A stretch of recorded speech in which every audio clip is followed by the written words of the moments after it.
Good evening, and welcome to Footnotes in Folly. I am Professor Reginald St. John Pemberton, and tonight we begin a vast and venerable work, The Antiquities of the Jews, by Flavius Josephus, a Jewish priest of the 1st century who set out to tell the whole story of his people, from the very first day of the world down to his own troubled times, for a Greek-speaking world that did not know it. We give it complete, in plain modern English, from the opening words of Genesis, nothing left out, in William Whiston's grand all-public domain translation. The plain rendering, and the asides, are my own. This is Book 1, Part 1. Here Josephus retells the beginning, the creation of the world and of the first man, the long-lived fathers before the flood, the great deluge in Noah's ark, and then the Tower of Babel and the dividing of all mankind into its nations and tongues. Let us begin at the beginning. In the beginning, God created heaven and earth. At first the earth was not visible, because thick darkness covered it, and a wind moved over its surface. Then God commanded light to exist. When light had been made, he looked over the whole mass and separated the light from the darkness. He called one night and the other day. He named the beginning of light and the time of rest the evening and the morning, and this was the first day. Moses calls it one day. I could explain the reason for that even now, but since I have promised to give the reasons for such matters in a separate treatise, I will leave that explanation for its proper time. After this, on the second day, God placed heaven over the whole world, separated it from the other parts, and determined that it should stand by itself. He also set a crystalline firmament around it, joined it in a way suited to the earth, and made it fit to supply moisture and rain and to give the benefit of dews. On the third day he commanded the dry land to appear with the sea surrounding it, and on that same day he made plants and seeds spring from the earth.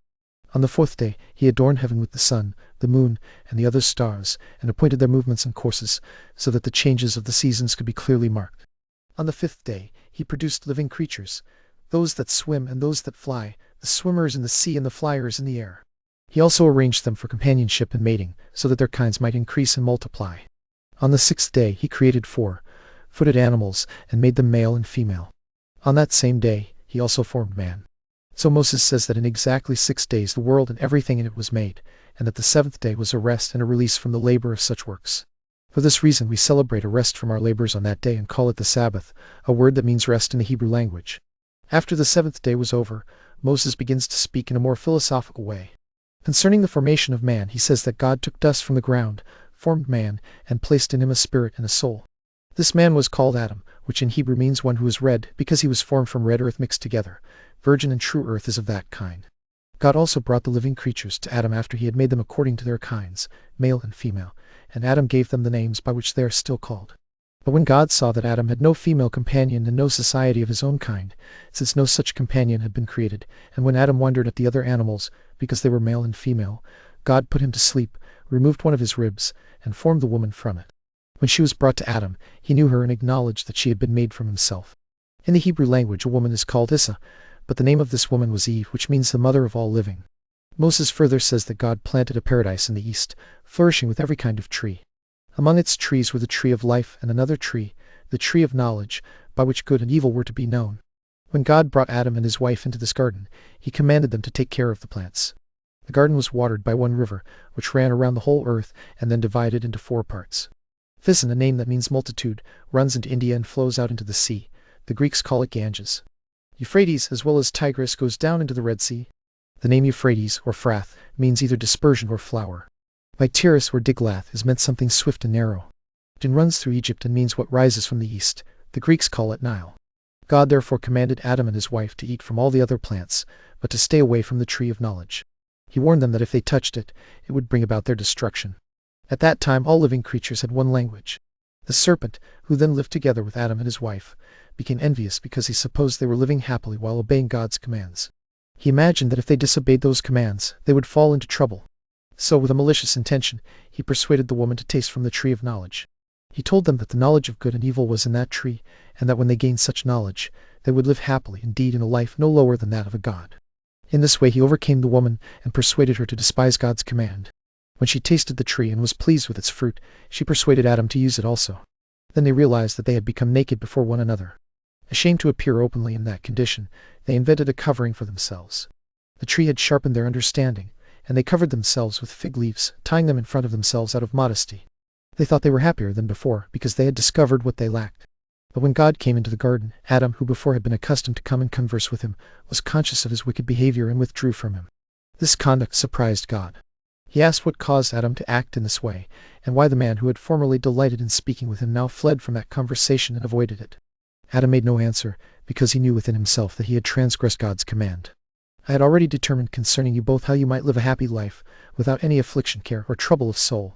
By my providence, everything that could contribute to your enjoyment and pleasure would grow of its own accord, without your own labor and hardship. Such labor and hardship would soon bring on old age, and death would not be far away. But now you have abused this goodwill of mine and disobeyed my commands. Your silence is not a sign of your virtue, but of your guilty conscience.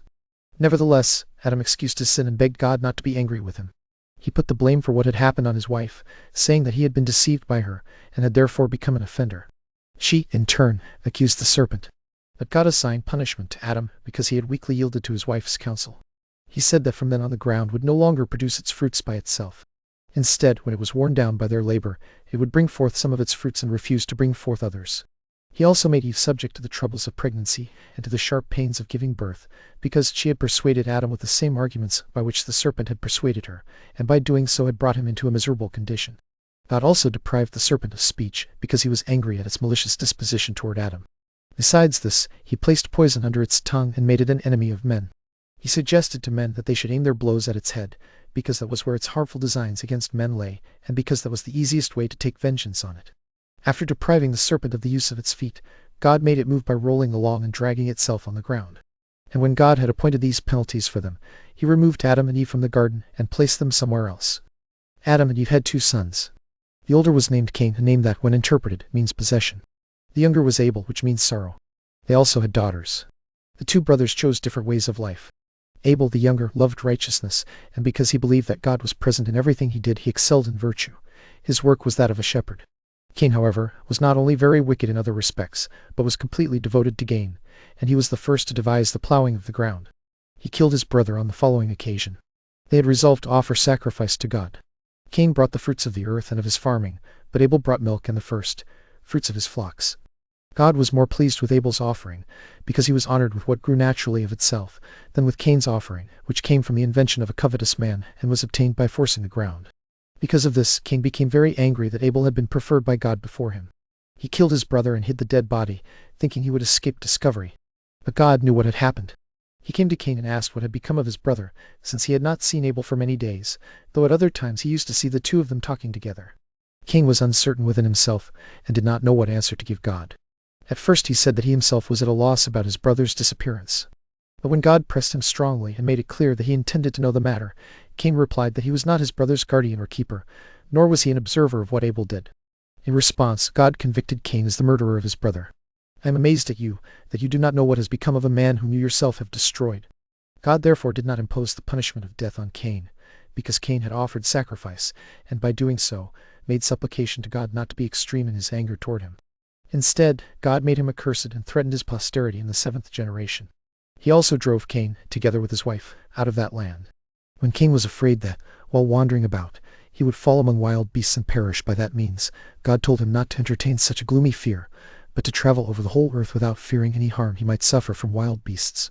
Then God set a mark on him, so that he might be known, and commanded him to depart.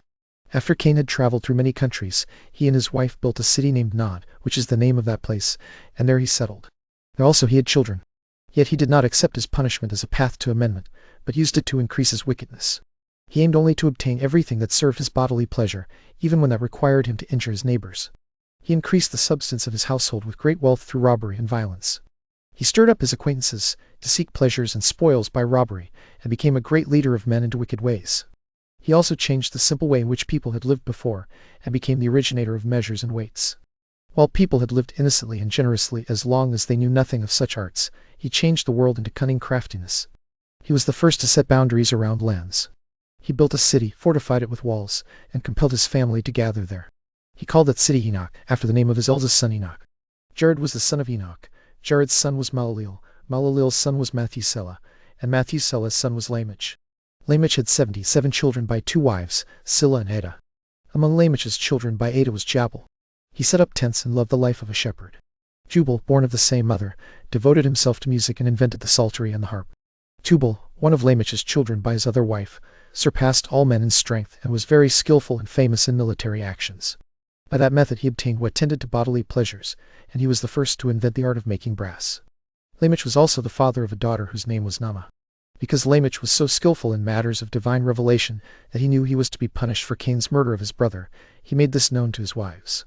Indeed, even while Adam was still alive, the descendants of Cain became exceedingly wicked, each one in succession dying more wicked than the one before him. They were intolerable in war and violent in robberies. Even if any one of them was slow to murder people, he was still bold in his profligate conduct, acting unjustly and doing injuries for the sake of gain. Now Adam, the first man, who was made out of the earth, must again be spoken of. After Abel was killed and Cain fled away because of his murder, Adam was anxious for posterity and had a strong desire for children. He was 230 years old at that time. After that he lived another 700 years and then died. He had many other children, but Seth in particular must be mentioned. As for the rest, it would be tedious to name them, so I will only try to give an account of those who came from Seth. When Seth was brought up and reached the years in which he could discern what was good, he became a virtuous man. Just as he himself had an excellent character, so he left behind children who imitated his virtues. All of them proved to have good dispositions. They also lived in the same country without disputes, and in a happy condition, with no misfortunes falling on them, until they died. They were the inventors of that special kind of wisdom concerned with the heavenly bodies and their order, so that their discoveries would not be lost before they became sufficiently known, and because Adam had predicted that the world would at one time be destroyed by the force of fire, and at another time by the violence and abundance of water, they made 2 pillars, one of brick and the other of stone. They inscribed their discoveries on both, so that if the brick pillar were destroyed by the flood, the stone pillar might remain and show those discoveries to mankind, and also inform them that another pillar of brick had been erected by them. The stone pillar remains in the land of Syria to this day. The descendants of Seth continued for 7 generations to honor God as Lord of the universe, and to give full regard to virtue. But in time they were corrupted and abandoned the practices of their forefathers. They no longer paid the honors to God that had been appointed for them, and they no longer cared about doing justice toward men. In place of the zeal for virtue that they had formerly shown, they now showed, by their actions, twice as much wickedness, and by this they made God their enemy. Many angels of God joined themselves to women and fathered sons who proved unjust and despised everything good, because they trusted in their own strength.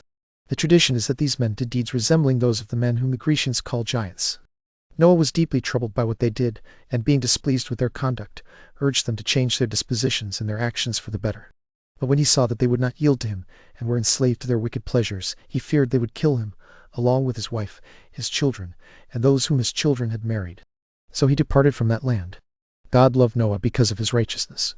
Yet God not only condemned those other men for their wickedness, but determined to destroy the whole race of mankind, and to make another race that would be pure from wickedness. He cut short their lives, so that their years would not be as many as people had formerly lived, but only 120. Then he turned the dry land into sea, and in this way all those men were destroyed. Noah alone was saved, because God suggested to him the following plan and means of escape. He was to make an ark 4 stories high, 300 cubits long, 50 cubits broad, and 30 cubits high. Accordingly, Noah entered that ark with his wife, his sons, and their wives. He put into it not only other provisions to support their needs there, but also sent in with the rest every sort of living creature, the male and its female, for the preservation of their kinds, and others of them by 7s. The ark had firm walls and a roof, and it was braced with crossbeams, so that it could not be sunk or overcome in any way by the violence of the water. In this way Noah and his family were preserved. Noah was the 10th from Adam, being the son of Lamech, whose father was Methuselah. Methuselah was the son of Enoch, the son of Jared. Jared was the son of Malaleel, who with many of his sisters was among the children of Canaan, the son of Enos. Enos was the son of Seth, the son of Adam. This calamity happened in the 600th year of Noah's rule, or age, in the 2nd month, called Dias by the Macedonians and Marchesuan by the Hebrews, for that was how they ordered their year in Egypt. But Moses appointed Nisan, which is the same as Xanthicus, to be the 1st month for their festivals, because he brought them out of Egypt in that month. So this month began the year for all the solemnities they observed in honor of God, although Moses preserved the original order of the months for selling, buying, and other ordinary affairs. Moses says that this flood began on the 27th or 17th day of the month already mentioned. This was 2656 or 1656 years from Adam, the first man. The time is written down in our sacred books, because those who lived then recorded with great accuracy both the births and the deaths of illustrious men. Seth was born when Adam was in his 230th year, and Adam lived 930 years. Seth begot Enos in his 205th year, and Enos, after living 912 years, delivered the government to his son Canaan, whom he had in his 190th year. Canaan lived 905 years. When Canaan had lived 910 years, he had his son Malaleel, who was born in his 170th year. Malaleel lived 895 years and died, leaving his son Jared, whom he begot when he was in his 165th year. Jared lived 962 years, and then his son Enoch succeeded him. Enoch was born when his father was 162 years old. Enoch lived 365 years, then departed and went to God, which is why they have not written down his death. Methuselah, the son of Enoch, was born to him when Enoch was 165 years old. Methuselah had Lamech for his son when he was 187 years of age, and he delivered the government to Lamech after retaining it for 969 years. Lamech, after governing 777 years, appointed his son, Noah, to be ruler of the people. Noah was born to Lamech when Lamech was 182 years old, and Noah retained the government 950 years. These years, when added together, make up the total already stated. But no one should inquire into the deaths of these men, because their lives extended alongside the lives of their children and grandchildren. Attention should be given only to their births. When God gave the signal and the rain began, the water poured down for 40 entire days, until it stood 15 cubits higher than the earth. This was why no greater number was preserved, since they had no place to flee. When the rain ceased, the water only began to lessen after 150 days, that is, on the 17th day of the 7th month. Then it stopped subsiding for a short while. After this, the ark rested on the top of a certain mountain in Armenia. When Noah understood this, he opened the ark, and when he saw a small piece of land around it, he remained quiet and formed some cheerful hopes of deliverance. A few days later, when the water had decreased to a greater degree, he sent out a raven, because he wanted to learn whether any other part of the earth had been left dry by the water, and whether he could go safely out of the ark. But the raven, finding all the land still overflowed, returned again to Noah. After 7 days he sent out a dove to learn the condition of the ground. It came back to him covered with mud and carrying an olive branch. By this Noah learned that the earth had become clear of the flood. So, after he had waited 7 more days, he sent the living creatures out of the ark. Then he and his family went out, and he sacrificed to God and feasted with his companions. The Armenians call this place the place of descent, because the ark was saved there. Its remains are shown there by the inhabitants to this day. All the writers of barbarian histories mention this flood and this ark. Among them is Berossus the Chaldean. When he describes the circumstances of the flood, he continues in this way. It is said that some part of the ship still remains in Armenia, at the mountain of the Cordians, and that some people carry off pieces of the bitumen, which they take away and use chiefly as amulets for turning away mischiefs. Hieronymus the Egyptian, who wrote the Phoenician Antiquities, also mentions the same thing, as do Amasias and many others. Nicholas of Damascus, in his 96th book, gives a particular account of them, speaking in this way. There is a great mountain in Armenia, above Minyas, called Baris. It is reported that many who fled at the time of the deluge were saved on it, and that one who was carried in an ark came ashore on its summit, and that the remains of the timber were preserved for a long time. This may be the man about whom Moses, the legislator of the Jews, wrote. As for Noah, he was afraid that since God had determined to destroy mankind, he might drown the earth every year. So Noah offered burnt offerings and begged God that from then on nature might continue in its former orderly course, and that God would not again bring so great a judgment, by which the whole race of creatures might be in danger of destruction. He prayed that, having now punished the wicked, God in his goodness would spare the remainder, those whom he had already judged fit to be delivered from so severe a calamity.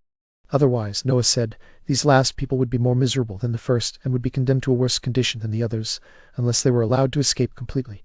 For if they were merely preserved for another deluge, they would suffer both the terror and sight of the first deluge and then be destroyed by a second. He also entreated God to accept his sacrifice, and to grant that the earth might never again undergo the same effects of his wrath, that men might be permitted to go on cheerfully cultivating the earth, building cities, and living happily in them, and that they might not be deprived of any of the good things they had enjoyed before the flood, but might attain the same length of days and old age that the ancient people had reached before. When Noah had made these supplications, God, who loved the man for his righteousness, granted complete success to his prayers. God said that it was not he who had brought destruction on a polluted world, but that the people had undergone that vengeance because of their own wickedness. He said that he would not have brought men into the world if he himself had determined to destroy them, since it would have been wiser not to grant them life at all than, after granting it, to bring about their destruction. The injuries they offered to my holiness and virtue forced me to bring this punishment on them. But from now on I will stop requiring such punishments, the effects of so great a wrath, for their future wicked actions, especially because of your prayers. If at any time I send unusually strong storms of rain, do not be frightened by the greatness of the showers, for the water shall no more spread over the earth. However, I require you to abstain from shedding the blood of men, to keep yourselves pure from murder, and to punish those who commit any such thing. I permit you to use all the other living creatures as you please and as your appetites lead you, for I have made you lords over them all, those that walk on the land, those that swim in the waters, and those that fly in the high regions of the air. Only their blood is accepted, for in it is the life. But I will give you a sign that I have laid aside my anger by my bow. By this bow is meant the rainbow, for they understood the rainbow to be the bow of God. After God had spoken and promised these things, he went away. Noah lived 350 years after the flood, and all that time happily. Then he died, having lived a total of 950 years. That no one should compare the lives of the ancients with our lives, and with the few years we now live, and then think that what we have said about them is false. Nor should anyone use the shortness of our present lives as an argument that they did not reach so long a duration of life. Those ancients were beloved by God, and had lately been made by God himself, and because their food was then better suited to prolonging life, they could well live such a great number of years. Besides this, God granted them a longer lifetime, because of their virtue, and because of the good use they made of it in astronomical and geometrical discoveries. Those discoveries would not have provided time for foretelling the periods of the stars unless they had lived 600 years, for the great year is completed in that interval. As witnesses to what I have said, I have all those who have written Antiquities, both among the Greeks and among the barbarians. Manetho, who wrote the Egyptian history, Berossus, who collected the Chaldean monuments, Machus, Hestius, Hieronymus the Egyptian, and those who composed the Phoenician history agree with what I say here. Hesiod also and Hecatius, Hellanicus, Acusilaus, and besides these Ephorus and Nicolaus, relate that the ancients lived 1,000 years. But concerning these matters, let everyone think of them as he sees fit. The sons of Noah were 3, Shem, Japhet, and Ham. They had been born 100 years before the deluge. These men were the first to come down from the mountains into the plains and settle there.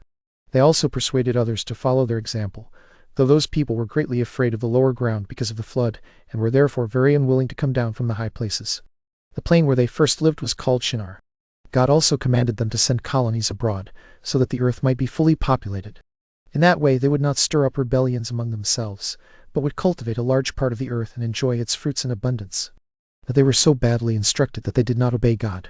For this reason they fell into calamities, and through experience they were made aware of the sin they had committed. When they were flourishing with a large number of young people, God again warned them to send out colonies. But they imagined that the prosperity they enjoyed did not come from God's favor. Instead, they supposed that their own power was the true cause of their plentiful condition, and so they did not obey him. They even added to their disobedience against the divine will the suspicion that God had ordered them to send out separate colonies so that, once they were divided from one another, they could more easily be oppressed. It was Nimrod who stirred them up to this insult and contempt toward God. He was the grandson of Ham, the son of Noah, a bold man and very strong in hand. He persuaded them not to attribute their happiness to God, as though it came through God's means, but to believe that their own courage had obtained that happiness for them. He also gradually changed the government into a tyranny, because he saw no other way to turn men away from the fear of God than to bring them into constant dependence on his own power. He also said that he would take revenge on God if God ever intended to drown the world again, for he would build a tower too high for the waters to reach, and he would avenge himself on God for destroying their forefathers. The multitude was very ready to follow Nimrod's decision, and they regarded submission to God as an act of cowardice. So they built a tower, sparing no effort and showing no negligence at all in the work. Because so many hands were employed in it, the tower rose very high sooner than anyone could have expected.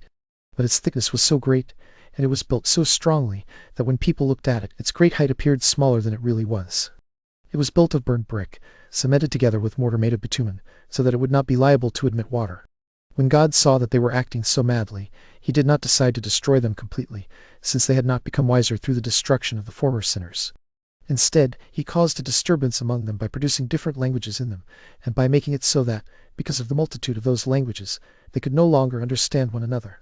The place where they built the tower is now called Babylon, because of the confusion of the language that they had all readily understood before. In Hebrew, the word Babel means confusion. The Sibyl also mentions this tower and the confusion of the language, saying this: when all men had one language, some of them built a high tower, as if by it they would climb up to heaven. But the gods sent storms of wind and overthrew the tower, and gave each person his own particular language. For this reason the city was called Babylon. As for the plain of Shinar, in the country of Babylonia, Hesiod mentions it when he says this: those of the priests who were saved took the sacred vessels of Jupiter and Aeolus and came to Shinar, Babylonia. After this, they were scattered abroad because of their languages, and they went out everywhere in colonies. Each colony took possession of the land it came upon, and to which God led it. In this way the whole continent was filled with them, both the inland regions and the countries along the sea. Some also crossed over the sea in ships, and settled the islands. Some of those nations still keep the names that were given to them by their first founders. Others have lost those names, and some have only accepted certain changes in them, so that the names would be more understandable to the inhabitants. The Greeks were the ones who became the authors of such changes. In later ages, when they grew powerful, they claimed for themselves the glory of antiquity. They gave the nations names that sounded well in Greek, so that they might be better understood among themselves, and they set suitable forms of government over them, as if those nations were peoples derived from the Greeks themselves. The nations were named in honor of Noah's grandchildren by the people who first took possession of them. Japhet, the son of Noah, had 7 sons. Their settlements began at the mountains Taurus and Amanus, then extended through Asia, as far as the river Tansis, and through Europe as far as Cadiz. As they settled on lands they found, which no one had inhabited before, they named the nations after themselves. Gomer founded the people whom the Greeks now call Galatians, or Gauls, but who were then called Gomerites. Magog founded those named Magagites after him, whom the Greeks call Scythians. As for Jovan and Madi, the sons of Japhet, from Mad, came the Madians, whom the Greeks call Medes. From Jovan came Iania and all the Grecians. Thobal founded the Thoblites, now called Ibers, and Masak founded the Masacheni, who are now Cappadocians. A sign of their ancient name can still be shown, for even now there is among them a city called Mazaka, which may inform those able to understand it that the whole nation was once called by that name. There is also called those who ruled Thracians, but the Greeks changed the name to Thracians. These were the countries inhabited by the children of Japhet. Of the 3 sons of Gomer, Ashenax founded the Ashenixians, whom the Greeks now call Rhaginians. Riphath founded the Riphians, now called Paphlagonians, and Thograma founded the Throgramians, whom the Greeks decided to call Phrygians. Of the 3 sons of Jovan, the son of Japhet, Elissa gave his name to the Elysians, who were his subjects, and are now the Aeolians. Tharsis gave his name to the Tharsians, for Cilicia was formerly called by that name. The proof of this is that their noblest city, which is also a metropolis, is Tarsus, with the tau changed for the theta. Sethemus possessed the island Sethema, now called Cyprus. From this it comes that all islands, and the greater part of the sea coasts, are called Sethem by the Hebrews. One city in Cyprus has been able to preserve the name. It is called Sicus by those who use the Greek language, and even through that dialect it has not escaped the name Sethem. So many nations were possessed by the children and grandchildren of Japhet. Having first said something that perhaps the Greeks do not know, I will return and explain what I omitted. These names are pronounced here in the Greek manner, to please my readers, for our own country's language does not pronounce them so. In our language the names in every case have one and the same ending, for the name we pronounce here is Neas as their Noah, and in every case it keeps the same ending. The children of Ham possessed the land from Syria and Amanus to the mountains of Libanus.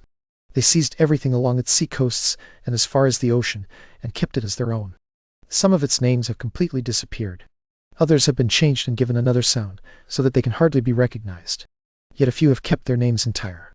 Of the 4 sons of Ham, time has not harmed the name of Chus at all, for the Ethiopians, over whom he ruled, are still called Chusites to this day, both by themselves and by everyone in Asia. The memory of the Mesrates is also preserved in their name, for all of us who inhabit this country of Judea call Egypt Mestor and the Egyptians Mestrians. Thot also founded Libya and called the inhabitants Phutites after himself. There is also a river in the country of the Moors that bears that name. From this we may see that most Greek historians mention that river in the neighboring country by the name Phut. The name it now has was changed from one of the sons of Mesraim, who was called Libios. We will explain shortly why it has also been called Africa. Canaan, the 4th son of Ham, inhabited the country now called Judea, and named it Canaan after himself. The children of these 4 were as follows. Sabas founded the Sabaeans. Evilas founded the Evelians, who are called Getcheli. Sabes founded the Sabathans, now called Astaborans by the Greeks. Sabactus settled the Sabactans, and Ragmus the Ragnians.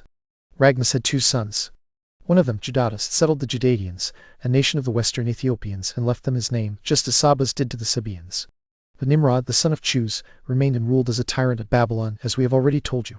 All the children of Mesraim, 8 in number, possessed the country from Gaza to Egypt, though it retained the name of only one of them, the Philistim, for the Greeks call part of that country Palestine.